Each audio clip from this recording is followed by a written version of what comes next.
Time to have a look at the Stewards Report from Saturday night. Graham Locke's with us. Graham, we start with race one. They're ready to run this Sunday pace. It was over the 2,300 metres, 3 over 3, too strong. Yes, the way the race panned out, Greg, was hard to find excuses for the beaten division. He came from back in the field, rounded them up and was assertive in the final stages. Nothing of interest out of that race. What about race number 2? This was the first heat of the Christmas gift, and Mr. Bling was too strong. Yeah, interesting race, Greg. I'm not sure whether he was too strong or well driven, but it looked to be a two-horse race on paper between Yaya's Hotspot and Mr. Bling. Both horses went and were driven for speed off the arm. Passing the winning post, Lauren Pinella made the election to take a trail, and ultimately that probably cost her seeing where her horse could finish. She went to the line untested on the back of Mr. Bling, with other horses to her outside. We had an incident after the race in which stewards took exception to the manner in which Lauren Pinella had driven when easing her horse up, Yaya's Hotspot, and subsequently that resulted in a charge of carelessness and a fine of $200 against Lauren Pinella.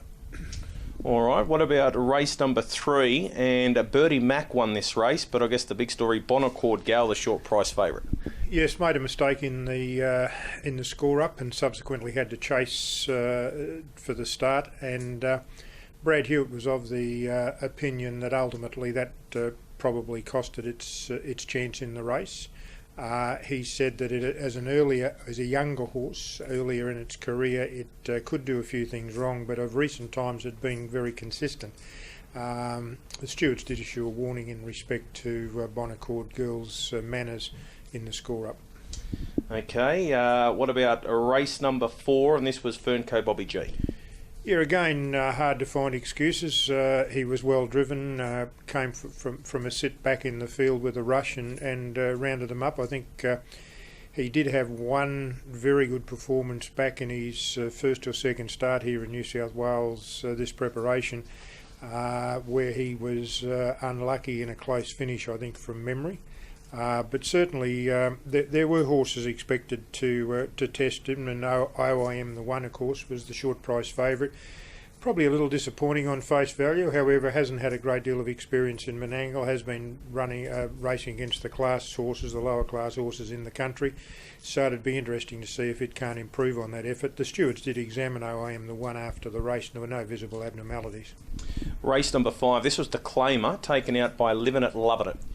Yeah, look, there was an incident approaching the winning post the first occasion where the horse driven by Luke McCarthy and Devil Dodger got tightened up by jokers to the right, driven by Jack Trainer. Stewards did think that Mr. Trainer had caused the interference, and subsequently his licence to drive was suspended for a period of 10 days. For a period of 14 days.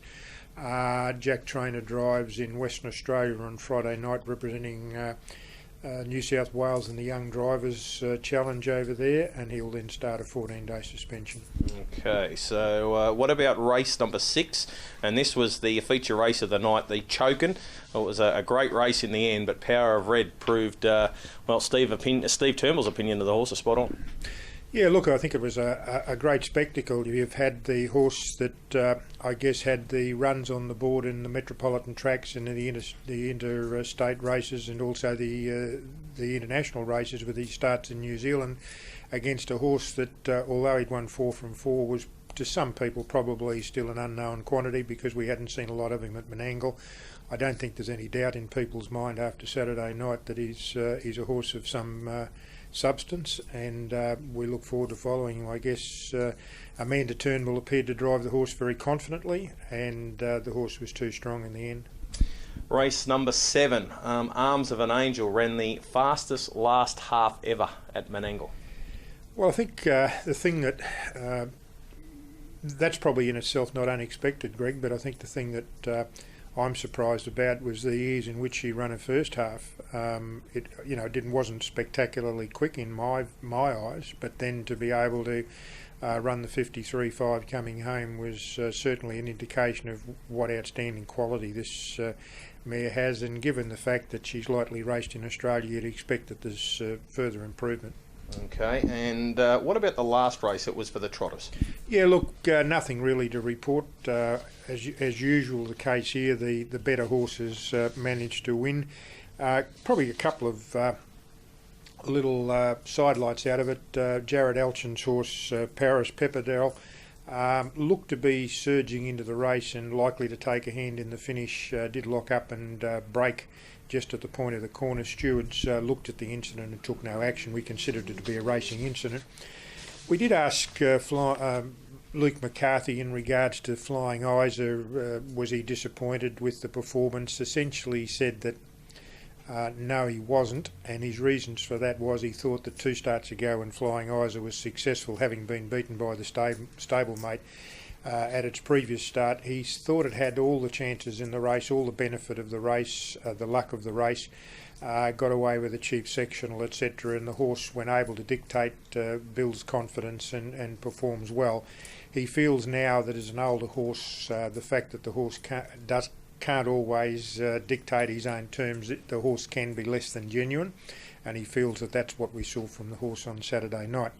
Just another side, Greg, Mr Niven, one of the part owners of Elwood, had sought some advice from the racing department here in Harness Racing New South Wales earlier in the week, because he felt other horses being added to the conditions of the race and the conditions being extended had disadvantaged Mr Elwood. Well, of course, Mr Elwood and the handicappers had last laugh because he came with a great surge under Barry to win the race.